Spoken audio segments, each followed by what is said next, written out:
மாஸ்டருக்கு வணக்கம். அனைத்து சகோதர சகோதரிகளுக்கும் வணக்கம். இப்போ நம்ம பாபுஜி மாஸ்டர் எழுதின சத்யோதயம் புத்தகத்தில் 5வது சாப்டர் ஆன்மீக பயிற்சி. இதில் பேஜ் நம்பர் 76, 77, 78. இதில் மாஸ்டர் என்ன சொல்லியிருக்காங்க அப்படிங்கிறத பற்றி பார்க்கலாம்.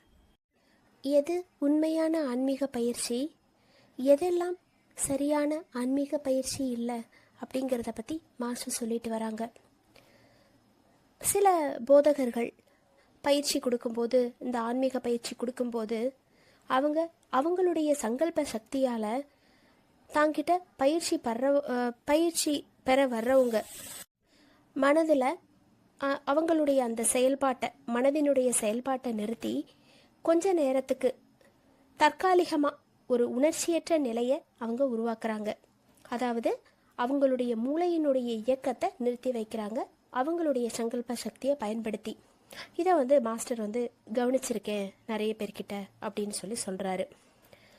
அப்போது ஆரம்ப நிலையில் இருக்கிறவங்களுக்கு அந்த கடவுளை அடையணும், ஆன்மீக பயிற்சியை மேற்கொள்ளணும்னு சொல்லி முதல் வர்றவங்க, அந்த ஸ்டார்டிங் ஸ்டேஜில் இருக்கிறவங்களுக்கு, உண்மையான சத்திய நிலையை பற்றி எதுவுமே தெரியாதவங்களுக்கு இந்த மாதிரியான ஒரு உணர்ச்சி எல்லாத்தையுமே நிறுத்தி வச்சிருக்கிறாங்க இல்லையா, அந்த மாதிரியான ஒரு மனநிலைங்கிறது ரொம்ப கவர்ச்சிகரமாக இருக்கும் அப்படிங்கிறதுல எந்த சந்தேகமுமே இல்லை.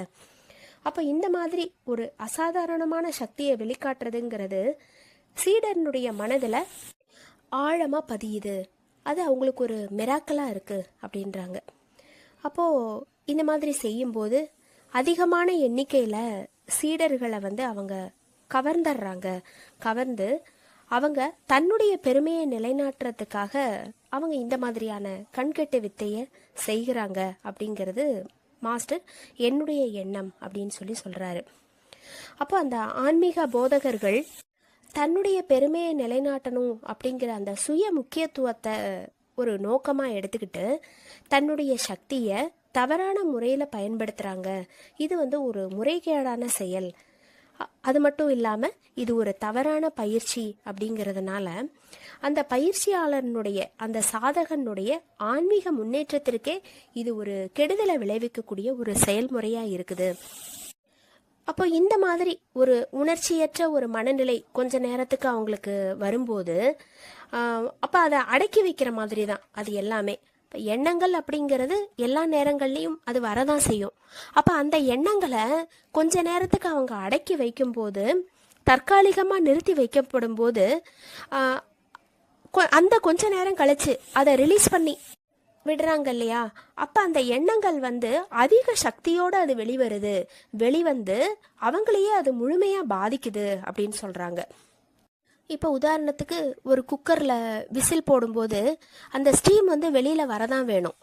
அப்போ அது வெளியில் வராமல் உள்ளேயே அடைச்சி வைக்கும்போது அந்த குக்கரே சில நேரங்களில் வெடிச்சிரும் இல்லையா. அப்போ அந்த மாதிரி மனதினுடைய இயல்புங்கிறது எண்ணங்கள்.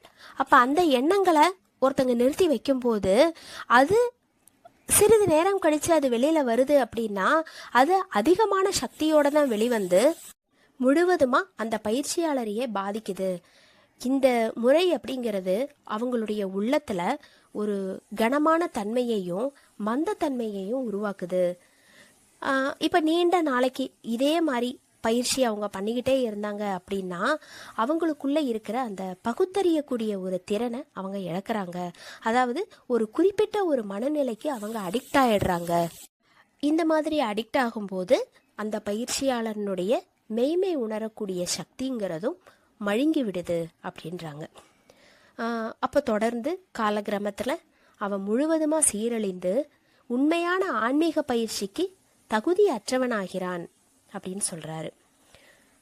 இப்போ நாளுக்கு நாள் ஒரு பயிற்சியாளன் தொடர்ந்து ஒரு லகுத்தன்மை அடையலை அப்படின்னா அவன் தவறான பயிற்சி, ஆன்மீக பயிற்சி பண்ணிகிட்ருக்கோம் அப்படிங்கிற ஒரு முடிவுக்கு தான் அவங்க வரணும்.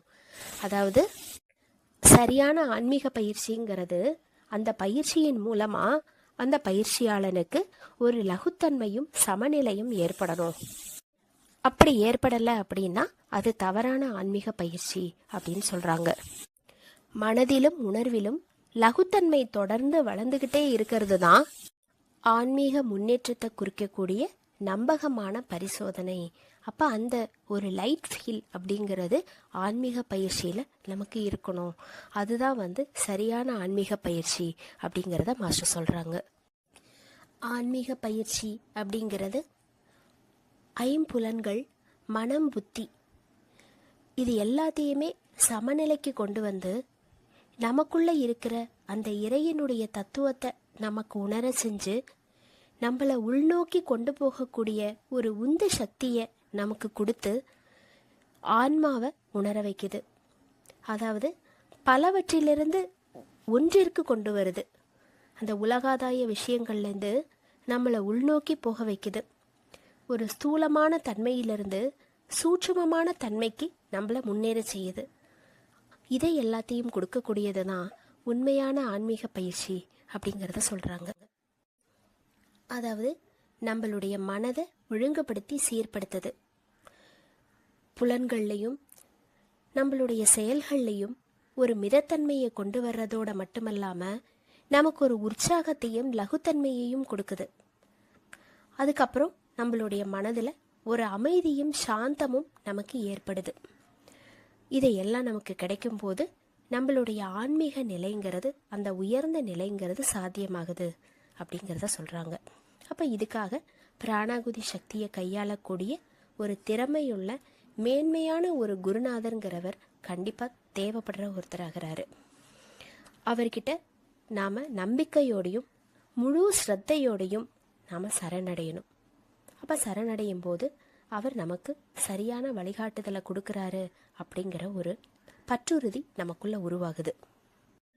அடுத்தது சிலர் என்ன நினைக்கிறாங்க, ஆரம்பத்தில் அந்த கொடுக்கக்கூடிய அந்த தீட்சை அப்படிங்கிறது அவங்க வாழ்க்கையில் அந்த பிரச்சனையை தீர்க்கறதுக்கு போதுமான ஒன்று அப்படின்னு சொல்லி நினைக்கிறாங்க. எப்படியாவது குரு கிட்டேருந்து தீட்சை மட்டும் கிடைச்சிட்டா போதும், வேற எந்த ஒரு பயிற்சியோ நாம் அதுக்கப்புறம் செய்ய வேண்டிய முயற்சியோ தேவையில்லை அப்படின்னு சொல்லி நினைக்கிறாங்க. ஒரு குருவினுடைய உந்துதல் அப்படிங்கிறது சமஸ்காரம், மாயை இந்த சிக்கல்லேருந்து அவங்கள விடுவிச்சு இறுதியாக முக்தி நிலைக்கு அழைச்சிட்டு போயிடும் அப்படின்னு சொல்லி நினைக்கிறாங்க. அப்போ இந்த எண்ணம்ங்கிறது உண்மைதான் அப்படின்னாலும், சீடன் முழுமையாக குரு கிட்ட சரண் அடையலைன்னாலோ, குருவிற்கு அந்த உயர்ந்த விசேஷ திறமை இல்லைன்னாலோ இது பலனளிக்காது அப்படிங்கிறதையும் சொல்கிறாங்க. அப்போது தன்னுடைய சீடனுடைய ஒரு வளர்ச்சியும் முன்னேற்றமும் குருவினுடைய மனதில் ஒரு முக்கியமான இடத்தை பெற்றிருக்கணும் அப்படிங்கிறதுல எந்த சந்தேகமுமே இல்லை. அதற்காக குரு எல்லா விதத்திலையுமே பாடுபடுறாரு. ஆனால் தன்னுடைய பங்கு வேலையையும் குருக்கிட்டேயே விட்டுட்டு நாம் ஒன்றுமே செய்யாமல் இருக்கலாம் அப்படின்னு நினைக்கிறது அதனுடைய பொருள் கிடையாது. நம்மளுடைய பொருட்டு அவருக்கு கஷ்டம் கொடுக்காம இருக்கிறதுக்கு, அவர் அனாவசியமாக பாடுபடுறதை தவிர்க்கிறதுக்காக நாமளே நம்மளுடைய முன்னேற்றத்திற்கு என்னெல்லாம் செய்யணுமோ அதை எல்லாத்தையுமே செய்ய வேண்டியது நம்மளுடைய கடமையாகும் அப்படின்னு சொல்கிறாங்க. அப்போ எந்த காரணம் கொண்டும் நம்மளுடைய கடமையை நாம் அலட்சியப்படுத்தக்கூடாது. நம்மளுடைய கடமை என்ன? முழுமையாக பயிற்சி செய்யறது. இப்போ அதுதான் அந்த பயிற்சியின் மூலமாக நாம் செய்யக்கூடிய அந்த முயற்சி. இதுதான் நாம் செய்யக்கூடிய ஒரு கடமையாகவும் இருக்குது. மாஸ்டருக்கு நன்றி. அனைத்து சகோதர சகோதரிகளுக்கும் நன்றி.